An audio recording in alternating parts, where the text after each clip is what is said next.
ॐ भूर्भुवः स्वः तत्सवितुर्वरेण्यं भर्गो देवस्य धीमहि धियो यो नः प्रचोदयात्। शंका समाधान का कार्यक्रम आरंभ होता है। बहुत सारे प्रश्न हैं मेरे पास, इन प्रश्नों का उत्तर सुनने का प्रयत्न करेंगे।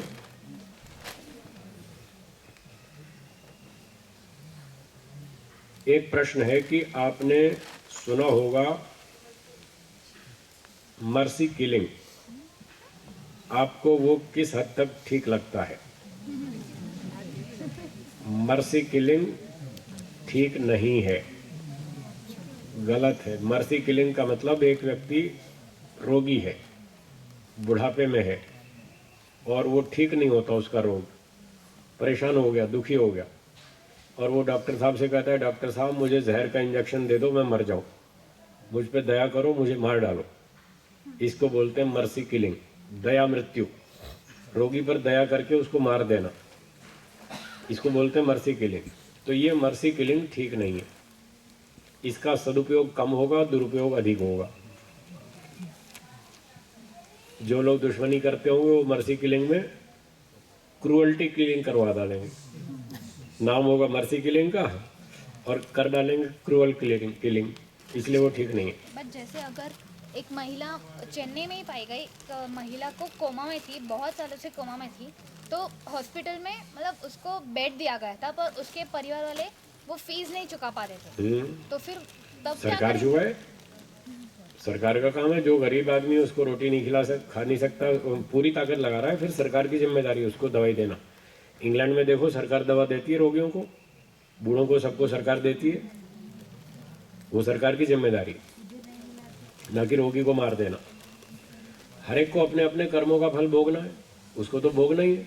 आप अब नहीं भोगने दोगे तो अगली बार फिर भोगना पड़ेगा, और आप मारेंगे तो भगवान के नियम तोड़ेंगे तो आपको फिर आपको भी दंड मिलेगा, डॉक्टर को भी मिलेगा।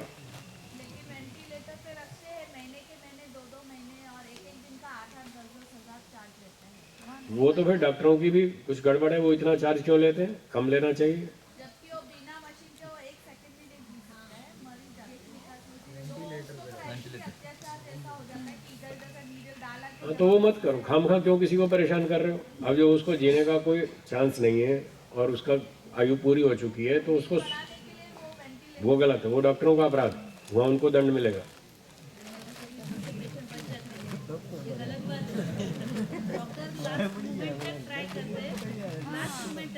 उनका जो नॉलेज है दब तक ट्राई करते हैं, उसमें से पेशेंट भी बच जाते हैं, ये गलत बात है।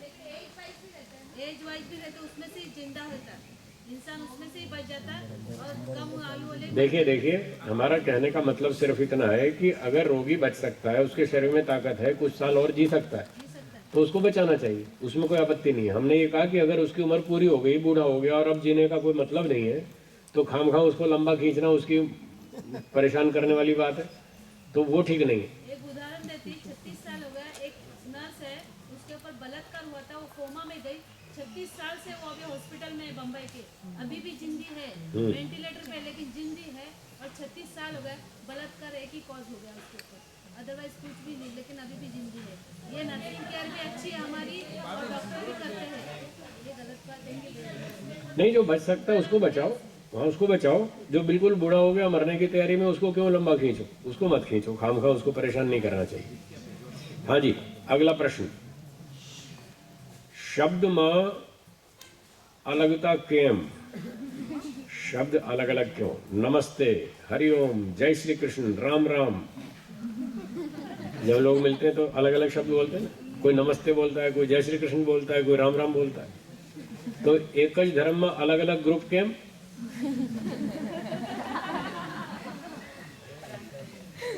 તમારા ઘરમાં કેટલા સદસ્યો છે? 4, 5 કે 6? બધા લોકોના વિચાર 100% એક જેવા છે? પછી એક જ ઘરમાં અલગતા કેમ? તમારા એક ઘરમાં 4 માણસોના વિચાર નથી મળતા, તો પછી અહીંયા તો લાખો લોકો છે, કોઈનો વિચાર કેવો, કોઈનો કેવો, તો પછી આમાં આશ્ચર્ય શું?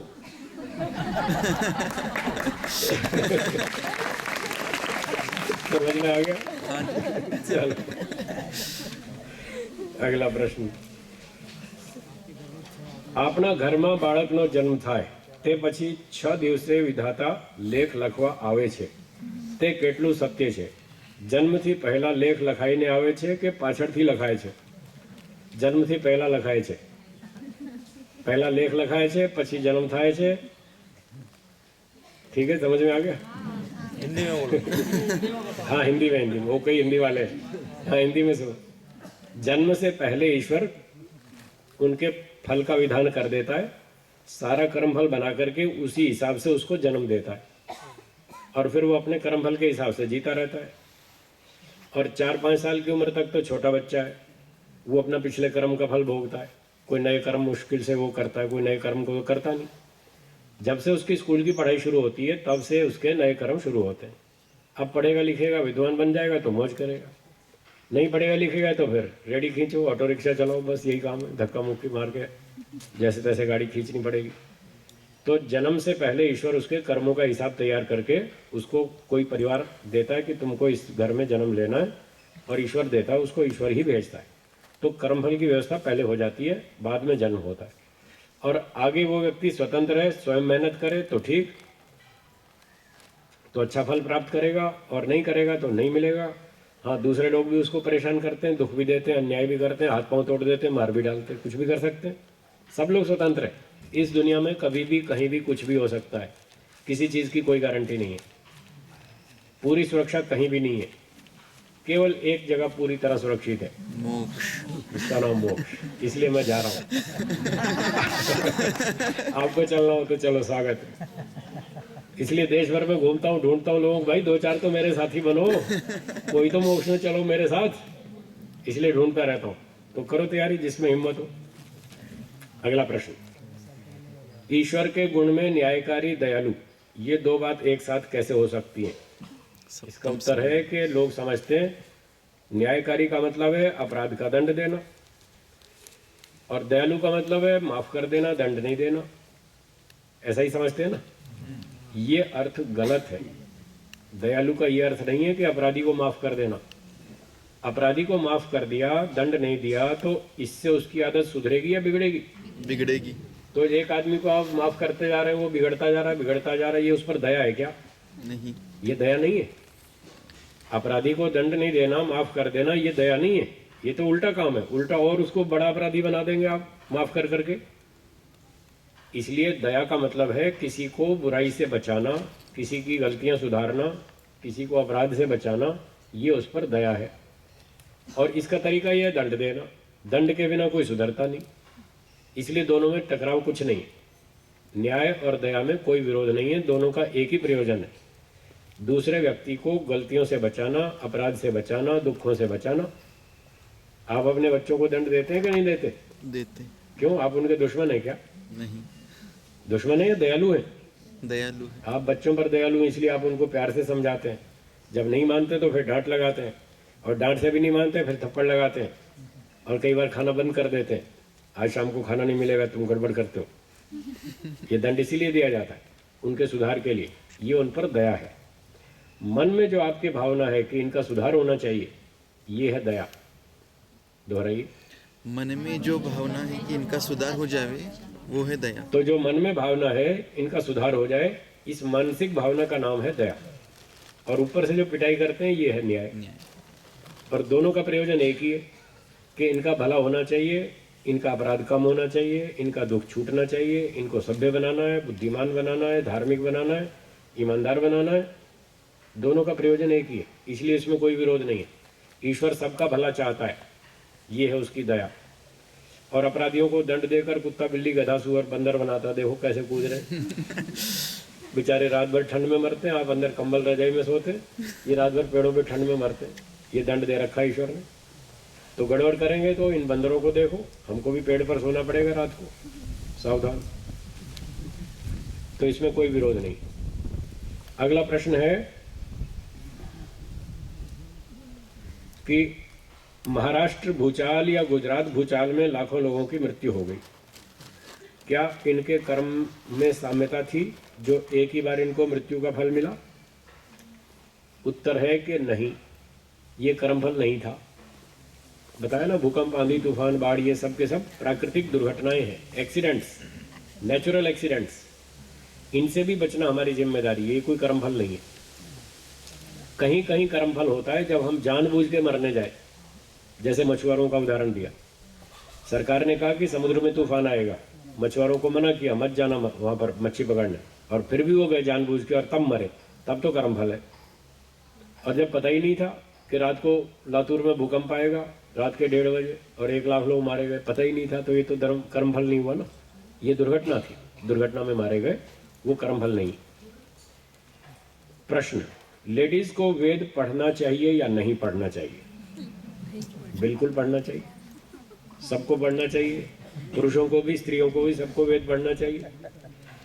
अगर पुरुषों को ही वेद पढ़ने का अधिकार होता और स्त्रियों को नहीं होता, तो महर्षि दयानंद जी ने बहुत अच्छा उत्तर दिया, एक तर्क दिया, तो परमेश्वर स्त्रियों के शरीर में आंख क्यों बनाता? पुरुषों की आंख बनाई कि नहीं? क्यों बनाई? वेद पढ़ने के लिए। तो स्त्रियों की आंख नहीं बनाई? बनाई ना, किस लिए बनाई? वेद पढ़ने के लिए। तो इनकी भी आंख है, पुरुषों की भी, दोनों की आंख है, दोनों वेद पढ़ेंगे, दोनों के कान है, दोनों वेद सुनेंगे, पूरा अधिकार है, दोनों को अधिकार है, इसलिए पढ़ना चाहिए। मनुष्य का सबसे पहला गुरु कौन? ईश्वर, माता। और माता ही पढ़ी लिखी नहीं है, वो अनपढ़ है, तो बेचारा बच्चे को क्या सिखाएगी? पहला ही गुरु जब मूर्ख है तो बच्चा विद्वान कैसे बनेगा? इसलिए हमारे शास्त्रों में लिखा है कि माता पढ़ी लिखी होनी चाहिए, विदुषी होनी चाहिए, समझदार होनी चाहिए। सबसे पहला गुरु माता है, इसलिए माताओं को वेद पढ़ना चाहिए। दूसरा गुरु पिता है, उसको भी पढ़ना चाहिए। और तीसरा गुरु आचार्य, शिक्षक, अध्यापक, टीचर, सबको विद्वान, धार्मिक, बुद्धिमान होना चाहिए, तो आगे बच्चे अच्छे बनेंगे, बुद्धिमान बनेंगे, धार्मिक बनेंगे। अगला प्रश्न, सन्यासी क्या सिर्फ लड़के होने चाहिए? नहीं नहीं, स्त्रियां भी हो सकती हैं। वैराग्य प्राप्त करो, शास्त्रों को पढ़ो, ज्ञान विज्ञान ऊंचा करो, स्त्रियों को भी मोक्ष में जाने का अधिकार है, दोनों को पूरा अधिकार है। हाँ, यहाँ कोई पार्शियलिटी नहीं है, सबके लिए नियम बराबर है, नियम सबको पालन करना पड़ेगा। आईपीएस की डिग्री दोनों को मिलती है, आईएएस की डिग्री भी दोनों को मिलती है, तो मोक्ष में भी दोनों जा सकते हैं। मेहनत करनी पड़ेगी, जो मेहनत करेगा वो आगे बढ़ेगा, सबको अधिकार। स्त्रियों को भी बाल काटना है? स्त्रियों को भी बाल काटना पड़ेगा? नहीं, स्त्रियों को नहीं काटना, स्त्रियों को लंबा रखना, पुरुषों को काटना, स्त्रियों को बाल नहीं काटना। हाँ, जो सन्यासियां बनेगी ना, स्त्रियां जो सन्यासी नहीं बनेंगी, उनको बाल नहीं काटना, उनको लंबे रखना। तीसरा प्रश्न, वानप्रस्थ में जंगल में कहाँ रह सकते हैं? बीमार होने पर क्या होगा? सही बात है, बिल्कुल सही बात, सही बात है। वानप्रस्थ में जंगल में आश्रम बना करके रहेंगे, जैसे यहाँ भी जंगल है और रात को कमरे में सोते हैं ना, यहाँ थोड़ी सोते हैं पेड़ के नीचे। जंगल में रहने का मतलब पेड़ के नीचे सोना नहीं है, जंगल में रहने का मतलब नगर से दूर, आसपास पेड़ पौधे हो, जंगल हो, और बिल्डिंग बनाओ, अच्छी तरह सुरक्षित रहो। ये कि सांप बिच्छू काट जाए और रात को सोते हुए शांति पाठ हो जाए, ऐसा नहीं। ऐसा वानप्रस्थ नहीं चाहिए। बढ़िया कमरे हो, साफ सुथरे हो, सुरक्षा हो, खाने पीने की सुविधा भी हो, ठीक ठाक हो। हाँ, बस वो जो गृहस्थी वाले फैशनबाजी नहीं हो, सीधा साधा हो, सात्विक भोजन हो, और अपना ध्यान, उपासना, हवन, संध्या, ये सब करना, विद्या पढ़ने का अवसर हो, ऐसी सुविधाएं हो। ऐसे जंगल में, आश्रम में बना के रहना चाहिए वानप्रस्थ। और हाँ, रोजड़ में है ना, देखो हम बना रहे हैं वहाँ, रोजड़ में सब व्यवस्था कर रहे हैं। अभी काम चालू है हमारा आश्रम का, बिल्डिंग बन रही है, और धीरे धीरे हमने लोगों को थोड़ा थोड़ा बुलाना शुरू किया है। अभी तो शिविर तो चालू कर दिए वहाँ, अभी स्थायी रूप से वानप्रस्थी अभी शुरू नहीं किए, उसमें थोड़ा और टाइम लगेगा। तो हम व्यवस्था कर रहे हैं ऐसे जंगल में, आश्रम में जाके रहें। और हमने एक डिस्पेंसरी भी चालू कर दी है वहाँ, 2 घंटा ओपीडी रोगियों के लिए। बाहर के लोग भी आते हैं और अपने संस्था के भी कोई आवश्यक हो, वो भी वह दवा ले सकते हैं। तो दवाई, डॉक्टर की चिकित्सा का भी प्रबंध रहना चाहिए, छोटा मोटा तो वहाँ रहना ही चाहिए।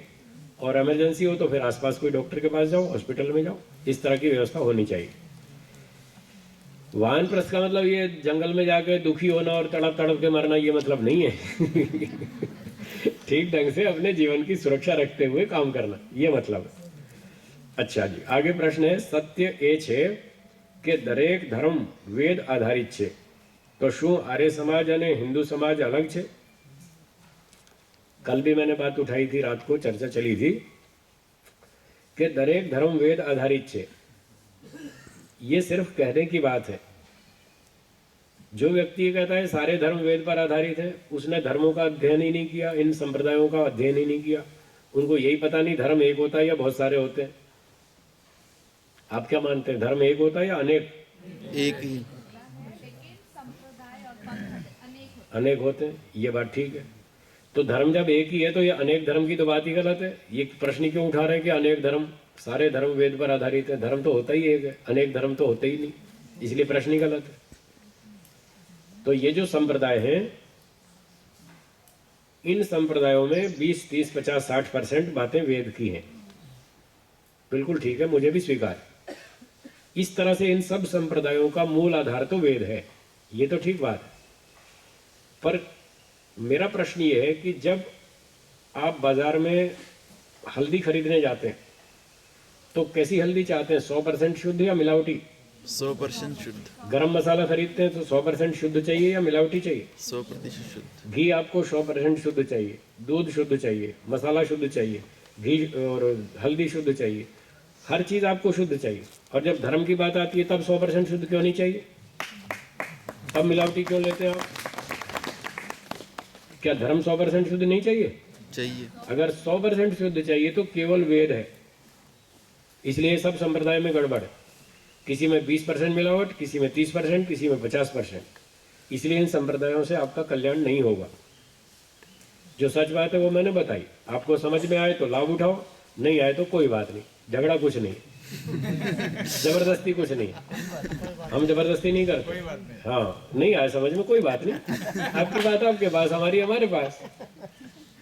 आप जब दुकान पर जाते हैं सामान खरीदने तो व्यापारी अपना सामान दिखाता है, भाई देखो हमारे पास ये चीज है, आपको पसंद आए तो लो, और नहीं पसंद आए तो जबरदस्ती थोपता है क्या तुम्हें खरीदना ही पड़ेगा? ऐसा तो नहीं करता ना। तो मैं भी व्यापारी हूँ, मैं जबरदस्ती थोड़ी थोपता हूँ कि आपको मेरा माल खरीदना ही पड़ेगा, कोई जबरदस्ती नहीं। मेरे पास ये माल है, मैंने आपको माल दिखाया, भाई मेरे वेद में ये लिखा है, आपको ठीक लगे तो स्वीकार करो, नहीं लगे तो आपकी मर्जी, जबरदस्ती का कोई काम नहीं है। तो जितने संप्रदाय हैं इनमें गड़बड़ है, 100% शुद्ध नहीं है।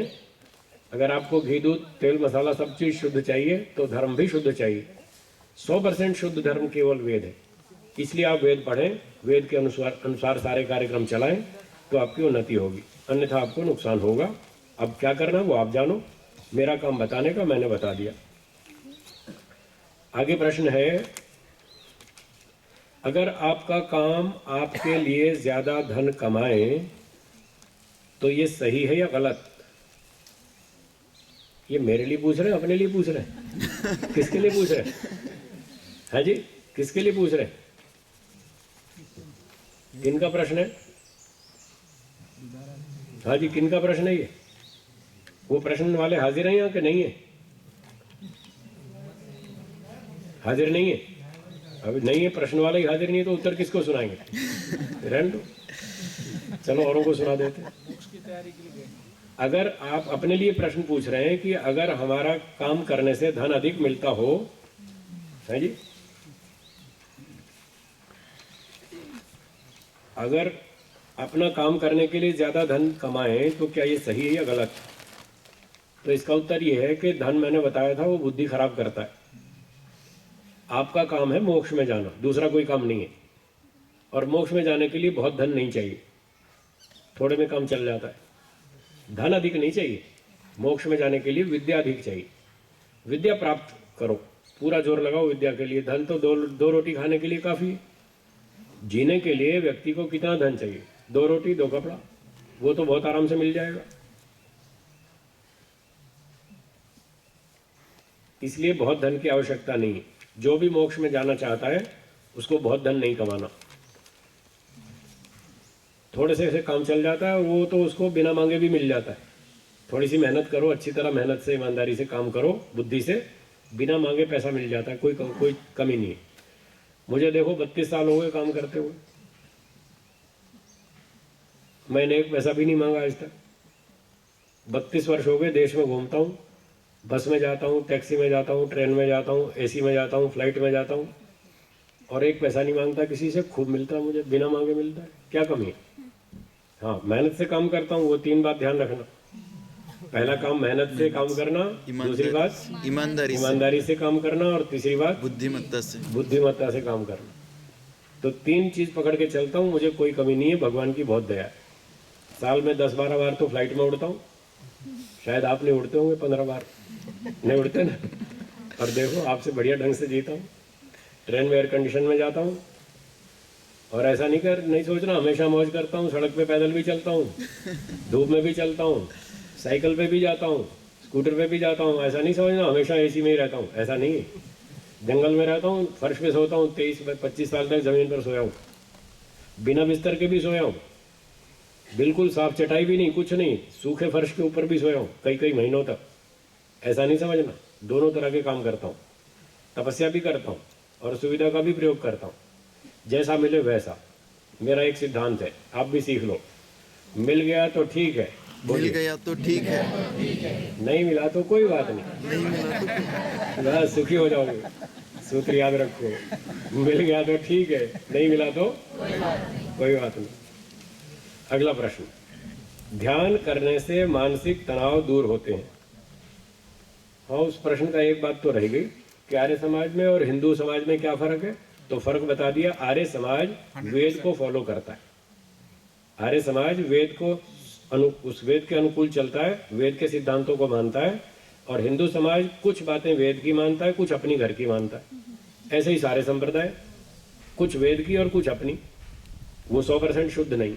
अगर आपको 100% शुद्ध धर्म चाहिए तो आर्य समाज में आना होगा, और कोई दूसरा रास्ता नहीं है। अगला प्रश्न है, ध्यान करने में मानसिक तनाव दूर होते हैं। ये आपने सुबह बताया। इसके अलावा और क्या लाभ है?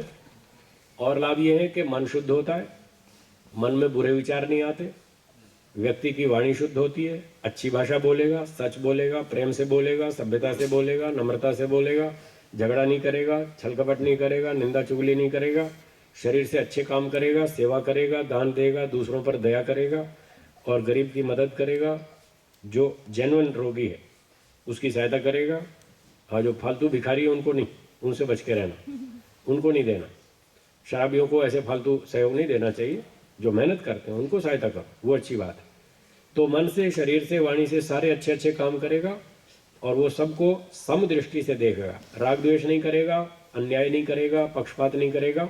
ये ध्यान करने से ये सारे लाभ होते हैं और धीरे धीरे ईश्वर में रुचि बढ़ती जाती है और फिर व्यक्ति समाधि तक पहुंच जाता है और उसका मोक्ष हो जाता है। ये सारे लाभ होते हैं। प्रश्न, यदि अच्छे बुरे कर्मों का फल मिलना निश्चित ही है तो फिर भगवान का क्या काम है? कौन देगा? भगवान का क्या काम है? अच्छा, एक मजदूर खेत में मजदूरी करता है, सेठ जी के पास, किसी जमींदार के पास काम करता है। तो वो काम करता है और उसको शाम को वेतन मिलता है। तो जो उसको वेतन मिलता है वो तो उसकी मजदूरी से मिलता है। फिर वो सेठ का क्या काम है? सेठ का कोई काम है या नहीं वेतन देने में? सेठ ही देगा ना। है जी, सेठ ही तो देगा। ऐसे कोई पेड़ पे से थोड़ी तोड़ लेगा पैसे।